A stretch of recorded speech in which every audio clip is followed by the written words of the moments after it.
rencontre l'art. Et donc ce territoire de l'art serait marqué, j'ai oublié de parler au passé, il faut que je parle au passé, ou plutôt à l'imparfait, est marqué par un signe vertical urbain très fort, un campanile. On l'appelait le campanile parce que voilà, il fallait qu'il soit le moins connoté possible. En tout cas, c'est un signe urbain dans la ville qui appelle à la culture et surtout qui joue avec les éléments. Je vais passer d'autres diapos, ça sera plus séduisant. Le jardin se déploie donc depuis le centre jusque sur les toits des bâtiments. Et on a gardé bien sûr les arbres qui sont autour. J'ai gardé cette diapo parce que en positionnant le musée dans ce terrain, c'était pas juste encore une fois un musée. J'ai forcément été sonné à la porte de son voisin, son éminent voisin que j'adore, Salim Eddé, qui a le plus beau musée caché du monde, j'allais dire, le MIME. Voilà, une collection formidable et qui peut-être dans cette idée aurait pu, je lui ai dit, on va faire un tunnel et puis il va falloir venir parce qu'il ne faut pas seulement garder un musée ici, il faut étendre d'autres collections, mais aussi étendre des programmes d'éducation ou d'autres institutions culturelles, en fait en faire un vrai territoire culturel. C'était l'idée de base. Et au-dessus, donc dans le socle, d'avoir ces programmes culturels et d'éducation, et au-dessus de faire ce qui pouvait rentabiliser l'opération des bureaux, comme en dessous avec des parkings. Voilà. Pour revenir à cette idée du puits et du campanile, il y a tout en fait, c'est une série. Le bâtiment, en fait, le musée, se développe uniquement dans la base, et donc cette structure verticale est venue comme un complément en fait de programme pour le musée. C'est une proposition de structure, donc de cubes, 12 mètres par 12 mètres. Il y en a 10 avec un réservoir d'eau en haut et un jeu de lumière, enfin je l'expliquerai tout à l'heure. Et tout ça avec un paysage. On a travaillé avec un paysagiste, Michel Desvignes, qui a fait un travail de recherche justement sur les différentes, que ce soit sur les pierres qui existent, les pierres karstiques, ou les différentes essences qu'on trouve dans la région. Donc lieu de plaisir, lieu de déambulation, dans laquelle aussi on avait envie de mettre des œuvres d'art à l'extérieur. Je vous parlerai après de la collaboration avec Etel Adnan. Un des programmes du musée qui était plus intéressant à la limite que les salles, parce que la collection qui était proposée, qui est la collection du ministère de la Culture, bon, moi je ne l'ai pas vue, mais on va dire qu'elle est inégale. Mais donc il fallait la compléter, et surtout la compléter avec des artistes vivants. Un des éléments de programme qui était important, c'est celui de la salle de performance, et donc l'idée c'était de la prolonger dans le jardin. On le voit ici, avec un lieu qui pouvait être doublé, donc intérieur, extérieur, avec des choses qui se passaient à la fois dans la salle, mais aussi dans le jardin, dans un amphithéâtre extérieur. Je parlais des éléments, le contexte écologique. C'est un projet qui joue beaucoup avec les éléments. L'eau, en fait, qui est remontée dans le réservoir et qui va venir avec le promeneur. En fait, c'est remonté avec un système de vent, d'éolienne. Elle est récoltée dans le puits. Et puis, il y a tout un jeu de parcours vertical de l'eau et de la lumière qui se joue. Bon, je vous passe ces diapos, j'aurais dû les enlever.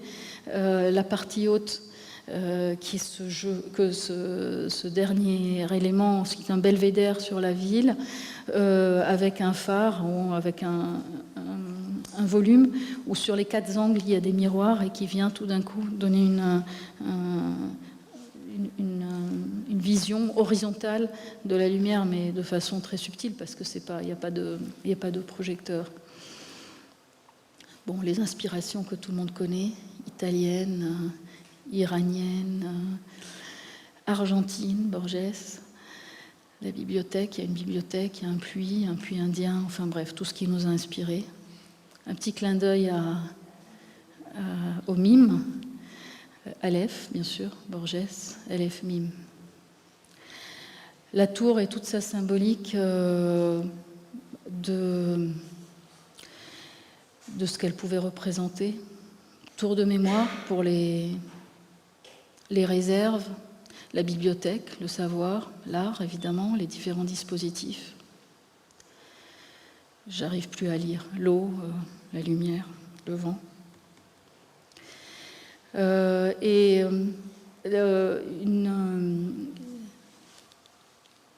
Une façade qui est en briques émaillées et qui vient jouer avec les couleurs de la ville, les couleurs du ciel, du paysage, des nuages.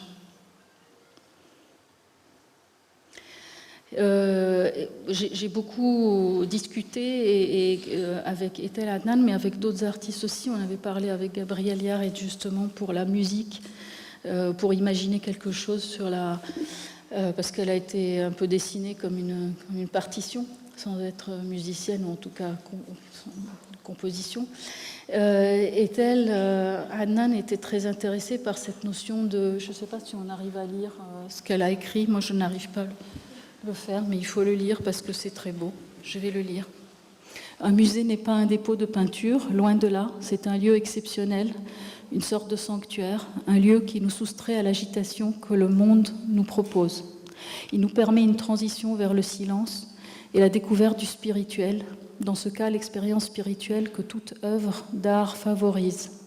S'il faut traverser un jardin pour y parvenir, c'est encore mieux, car cela pourrait dire que la nature elle-même nous ferait un chemin vers ce qui la transcende.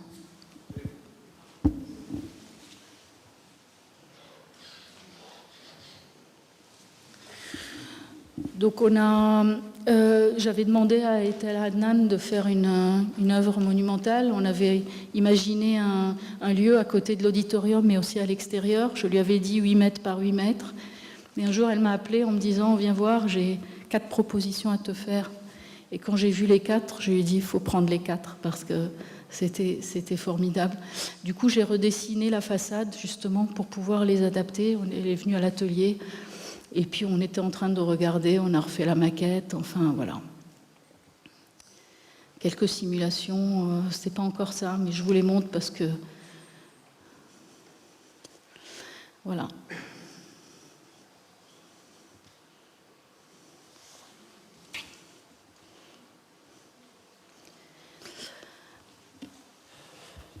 Le projet s'est arrêté de façon inattendue et brutale. Je ne connais pas l'explication, je n'ai en tout cas aucune explication rationnelle. J'ai immédiatement pensé à Paul Virilio, encore une fois, et une exposition, en tout cas sa théorie de l'accident, qu'il a développée, enfin, dans beaucoup d'écrits, mais en particulier dans cette exposition qu'il a faite à la Fondation Cartier. Je vais vous lire juste un petit extrait qui parle de ça.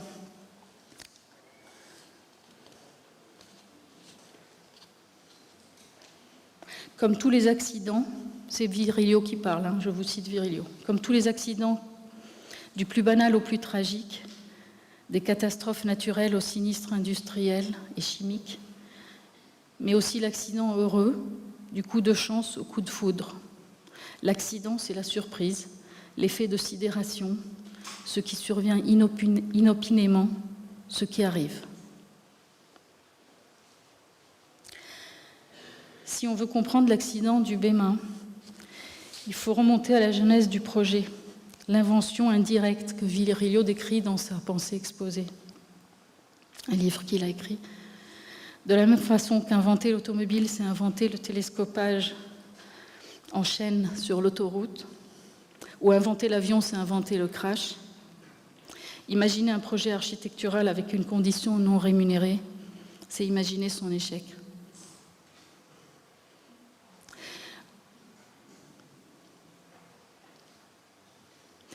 Le projet du BEMA a été victime de cette idée du commencement. On a tous commencé à travailler gratuitement sur le projet et avec un enthousiasme collectif. On a continué à avancer. On a travaillé pendant 2 ans avec l'ensemble des parties, que ce soit les gens du musée, les gens de l'USJ, les différents partenaires. Et on avait dernièrement trouvé des accords pour pouvoir couvrir tout ce travail et ces frais de production. La décision d'arrêter a été d'autant plus brutale que cet accord avait été trouvé. Donc aujourd'hui, je ne m'explique toujours pas la décision qui a été prise de l'arrêt de ce musée. Non, je n'ai pas signé de contrat. Pas encore. Je n'avais pas signé de contrat. Bon, je ne vais pas m'arrêter sur cette image tragique quand même. Donc la vie continue, l'architecture continue et les aventures continuent. Une en particulier, formidable, de l'autre côté de la Méditerranée, à Marseille. Je vais finir juste sur cette image. Un site fantastique sur le port de Marseille, avec un bâtiment qui se tourne vers l'horizon et les vents de la mer. Je termine par une autre citation de Paul Valéry, qui puisait dans son cimetière marin et qui est ma devise, « Le vent se lève, il faut tenter de vivre ». Merci.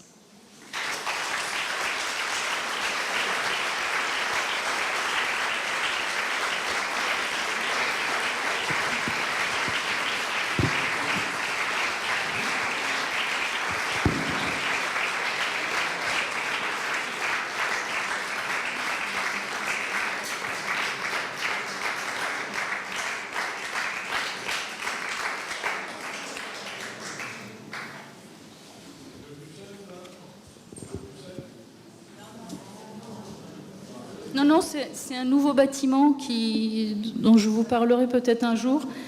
Et donc, je suis sur le bâtiment que j'ai dessiné. Donc, vous ne le voyez pas forcément puisqu'on est dessus. Mais je ne vais pas vous le montrer. Merci à Hala Wardeh. Est-ce que vous avez des questions dans le public ?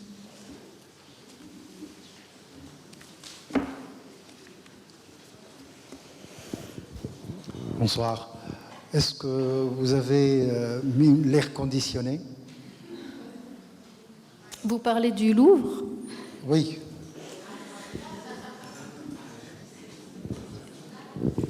Vous parlez des salles Il y a un conditionnement d'air ou pas ? Bien sûr, dans les salles du musée. Vous êtes en train de parler du musée ? Oui. Alors évidemment, les salles du musée sont air conditionnées. Elles sont complètement étanches et fermées, que ce soit à la poussière ou à l'humidité, et elles sont air conditionnées et triplement air conditionnées, parce que vous imaginez les prêts d'œuvres qui valent une fortune, c'est un contrat d'1 milliard de dollars, et qui sont prêtés par les musées français ou les assureuses qui les assurent. Donc les œuvres sont complètement hors poussière. Il y a une température permanente de 21 degrés dans ces salles. Donc en fait, l'espace extérieur est au-dessus, c'est-à-dire que le dôme qui couvre ça couvre uniquement les espaces extérieurs et pas intérieurs. Je tiens à vous remercier pour l'idée de sauvegarder le jardin. Dans une ville qui est mangée, bouffée par le béton, ça nous manque. Et le texte, je vais faire seulement un commentaire, j'espère qu'il vous plaira. Le texte de Etel Adnan, le magnifique texte de Etel Adnan sur le jardin, m'a rappelé un vers de Georges Chéadé qui disait, pour dire qu'il n'y a presque plus de jardins dans la ville, il y a des jardins qui n'ont plus de pays, et non le contraire. Parce que l'important, c'est le jardin. Ce n'est pas le pays qui n'a pas le jardin. Il y a des jardins qui n'ont plus de pays et qui restent muets dans le froid. Et je crois qu'avec votre projet, ce jardin-là, il a retrouvé son pays. Merci beaucoup.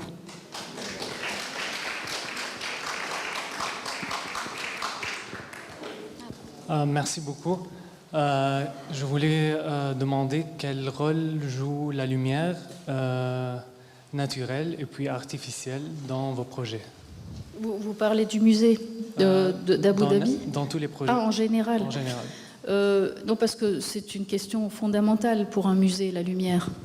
Mais de façon générale, je peux vous dire que c'est important. Enfin, l'architecture arabe, c'est géométrie et lumière. En fait, elle est partout, elle est essentielle. Il se fait que dans un projet de musée, c'est à la fois dangereux et on la recherche. Enfin, il faut pouvoir la contrôler. La façon la plus facile de la contrôler, c'est de ne pas utiliser de lumière naturelle et d'aller vers l'artificiel, ce qui est une connerie, enfin c'est absurde. Pardon. Mais donc il n'y a rien de plus beau que les œuvres ou les espaces qui jouent avec la lumière naturelle. Donc quand on a des lieux qui s'y prêtent, c'est formidable de pouvoir le faire. Donc, je ne sais pas quoi vous dire. Là, pour revenir, si je vous parle du musée d'Abu Dhabi, ça a été une énorme bagarre avec les conservateurs, parce que c'est très fragile, les œuvres. Et en général, elles n'aiment pas ça. Mais il y en a d'autres, par contre, qui s'y prêtent. Par exemple, les tableaux ou les statues. Enfin, voilà. Donc ce qu'il faut, c'est pouvoir autoriser la lumière, mais en même temps pouvoir la maîtriser. Et maintenant, il y a beaucoup de moyens pour ça. Je ne sais pas si j'ai répondu à votre question. Bonsoir et merci. Une petite question. D'habitude, qui décide de la programmation? Je sais qu'il y a en quelque sorte un formatage pour l'optimisation des espaces ou de l'espace entre collections permanentes, etc., etc. Mais dans ce cas-là, est-ce qu'il y a je sais qu'il y a un formatage international, mais vous décidez d'emblée, vous proposez, ou bien c'est l'émir, l'État, etc., qui dictent ce qu'ils veulent. Pourquoi je dis ça? Parce qu'actuellement, dans le temps, on avait une collection, on cherchait à la doter d'un musée. Actuellement, on a un musée, on cherche un star architecte, parce qu'on fait du soft power. Au lieu d'acheter finalement, comme dans le temps, des armes, etc., etc., actuellement on est en train de construire des musées. C'est des musées qui n'ont pas de collection. Donc on a comme si on a inversé en quelque sorte le chemin de fer. Vous voyez. Donc c'est ça. Je ne sais pas si je me suis fait comprendre au niveau de la question. Donc est-ce qu'on n'a pas une collection, on construit un musée, on cherche un architecte qui fait du soft power pour le pays, alors qu'avant on avait une collection, on l'a dotée d'un musée. Donc c'est ça ma question, qui décide de la programmation en fin de compte? Merci. C'est une question relative générale ou sur Beyrouth ou sur Abu Dhabi? Abu Dhabi. Alors, Abu Dhabi, c'est parce que, oui, vous avez raison d'une certaine façon, mais dans ce cas, c'est vraiment le cas absolument contraire, puisqu'il y a une collection extraordinaire, et c'est la chance de ce musée, justement, d'être habité par un vrai travail de collectionneur sur la collection. Mais il a commencé, effectivement, à l'envers, c'est-à-dire qu'ils ont construit des bâtiments, mais il faut remettre encore une fois Abu Dhabi dans son contexte, qui est une ville qui a pas d'histoire et qui est en train de construire son histoire. On n'est pas dans une ville qui est Paris ou Londres, etc. Donc quelque part, ils ont besoin de marquer leur identité, et ces bâtiments un peu monumentaux, c'est vrai, sont là pour, c'est un peu, on va dire, leur âge d'or qui se construit. Donc on y participe. Alors, c'est pas juste soft power, on veut passer, voilà, au lieu de vendre des armes, on vend de la culture. On est en train de donner une identité à cette ville. En tout cas, je dis on en tant qu'architecte, c'est-à-dire qu'on se pose la question de qu'est-ce qui fait du sens dans ce lieu-là, avec ce programme évidemment, mais qu'est-ce qui fait du sens?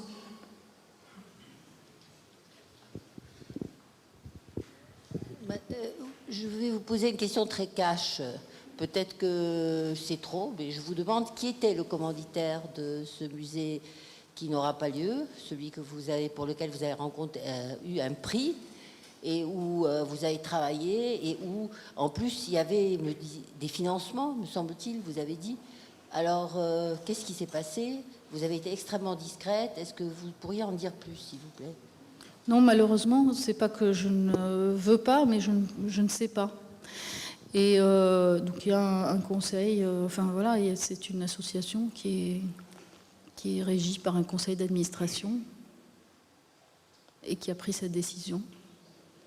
Il se fait que cette décision a été entérinée un 11 septembre dernier. C'est pas un hasard. Ok, je ne sais pas si on peut prendre une dernière question. Hop, je fais le voyage. Non, Il y avait la fondation Guggenheim pour le Abu Dhabi. Quel était son rôle là? On a vu ça plusieurs fois. Comment vous dites? C'est un musée Guggenheim. Oui, il y a musée Guggenheim. Il y a un projet de musée Guggenheim. Et c'est le même ou c'est un autre? Pas du tout, c'est un autre bâtiment. Je ne sais pas qui parle, mais c'est un autre bâtiment qui est à côté et qui fait l'objet aussi d'un accord entre le Guggenheim et Abu Dhabi pour construire un musée comme ils ont fait à Bilbao, donc avec à une échelle beaucoup plus grande. Donc c'est en train, a priori, de reprendre là. Donc c'était le deuxième musée, lui, consacré à l'art contemporain et dans lequel ils imaginaient des commandes aussi faites un peu à l'échelle monumentale dans ce lieu. Et c'est Franck Gehry qui fait ça, qui lui-même a fait le Bilbao.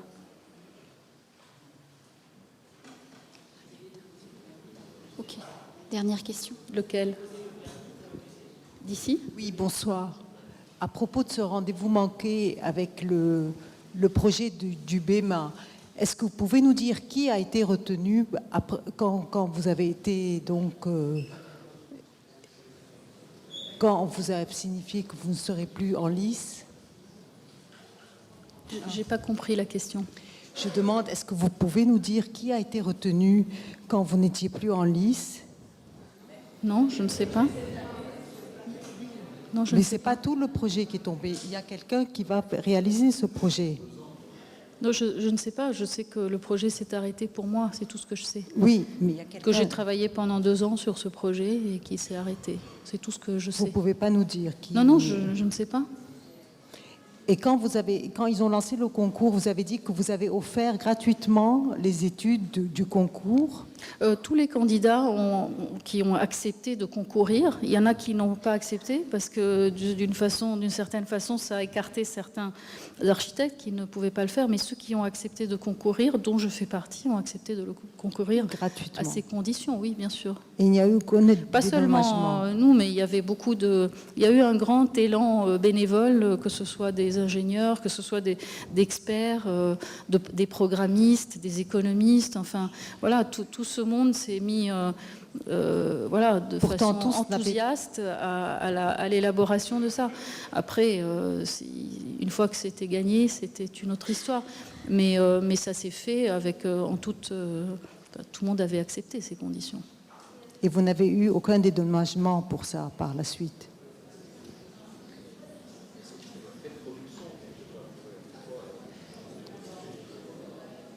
Je ne sais pas si c'est une bonne idée de discuter de ça.